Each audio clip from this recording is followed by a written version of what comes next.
ఇది ఖమ్మం జలగం నగర్ ఏరియాలో ఉండే పరిస్థితి. మా అమ్మ వాళ్ళ ఇల్లు ఇది. మా అమ్మ వాళ్ళ ఇంట్లో రెంట్కున్న వాళ్ళ ఇల్లు ఇలా అయిపోయింది.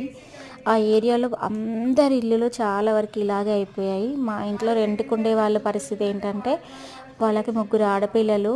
ఆమె పేరు దేవకి. వాళ్ళ హస్బెండ్ హెల్త్ ప్రాబ్లమ్, ఆయన ఏం చేయలేని పరిస్థితి.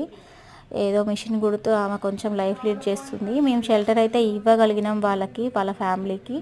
బట్ ఇప్పుడు జరిగిన ఈ సిచ్యువేషన్కి ఇంకా ఆమె కోలుకోవడానికి చాలా ఇబ్బంది పడుతుంది. ఎవరైనా హెల్ప్ చేయాలి అనుకునే వాళ్ళు ఉంటే కామెంట్ చేయండి. మాకు చేతనైన సహాయం అయితే మేము చేయగలుగుతున్నాం.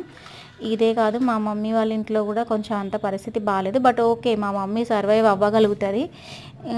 ఇది అయితే మా ఇంట్లో రెంట్కున్న వాళ్ళ పరిస్థితి. ఎవరైనా హెల్ప్ చేస్తామని ముందుకు వచ్చే వాళ్ళు ఎవరైనా ఉంటే ఆ జలగం నగర్ ఏరియాకి వెళ్ళైనా విజిట్ అవ్వండి, లేదా కామెంట్స్ పెట్టండి. నేను పర్సనల్గా ఎట్లా హెల్ప్ చేద్దామనే దాని గురించి ప్లాన్ చేస్తాను.